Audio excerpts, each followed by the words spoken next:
How many of you now remember this Peter Obi lawyer? This popular lawyer, what they call Barrister Mike Ozekhome, SAN.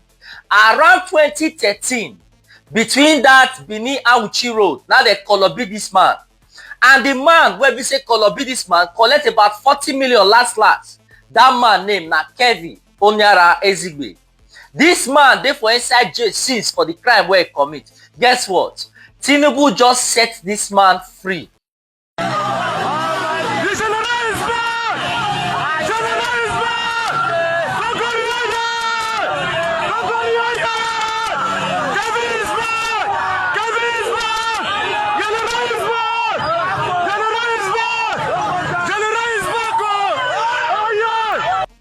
It be like say this country, we never ready to fight insecurity. Because the way the president take dey pardon people wey commit chaos, other people don't ready now say if they even enter cell, they know say they will fit use settlement to get their own pardon. Just listening to the experience where this lawyer passed through as at 2013, it go tell you how chilly and how horrible that moment was. But now tell me, this man where president go forgive, does he deserve it? Will this not serve as a blessing to other persons where they call Obi people? Because that's a Benin Auchi Road. More persons are being taken into the bush every single day. He said, Oga, people are saying that armed robbers. Then I said, then turn the car, reverse. As he put it on reverse, a gun was on my head. Automatic weapon. They said, don't move. If you move an inch, we blast you. I told Chinedu, don't move. They dragged me out of the car. Dragged Chinedu out of the car. Shot the tire of the vehicle. Put Chinedu in the boot of the car. And put me inside the car. Then met another driver inside. They said if we dare look up, they will kill us. We close our eyes. And we were pressed to the ground inside the car. As we were pressed down, I heard them say, oh, police, police, police, police. Then one of them said, no retreat, no surrender, let's meet them. Because I couldn't look up, apparently, they moved out of the car. And I could hear guns booming. It was a staccato of bullets raining. Here comes Armageddon. It was a war situation. And they were firing. And as they were firing, the car was moving. They were telling them advance, advance a little. Then I heard them shout again, another vehicle, shoot. Then they started another round of.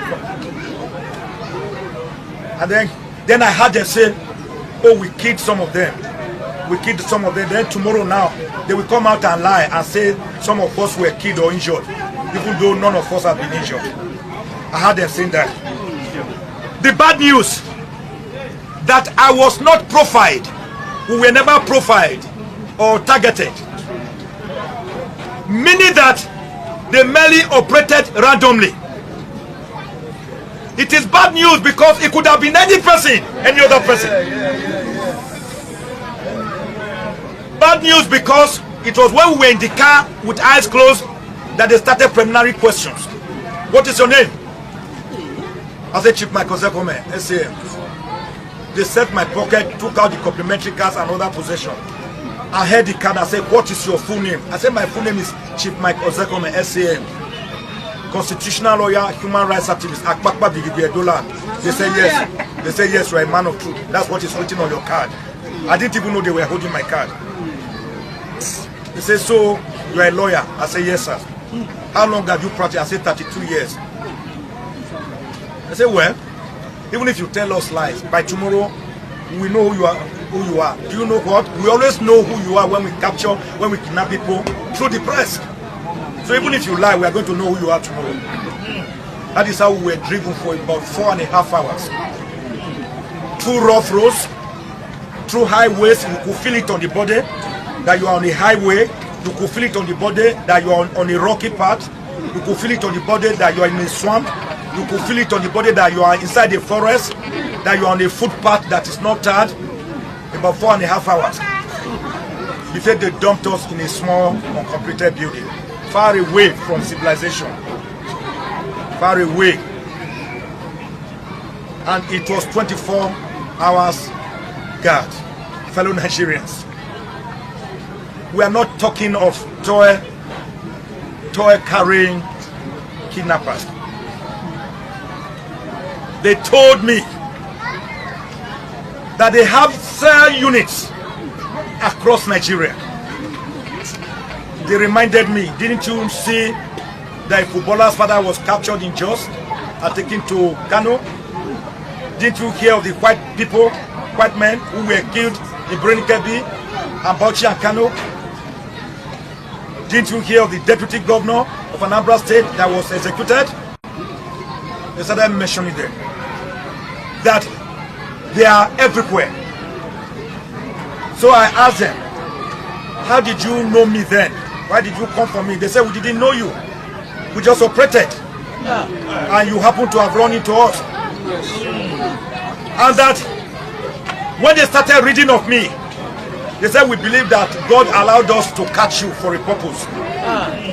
To draw attention to the world, to draw national and international attention to this issue of kidnapping. They were even advising me that I should not blame God, I should glorify God. That the things they have been reading of me, about me, shows that attention is being drawn to this issue of kidnapping. Then, of course, all of them are always hooded and masked, so you cannot know or recognize anybody.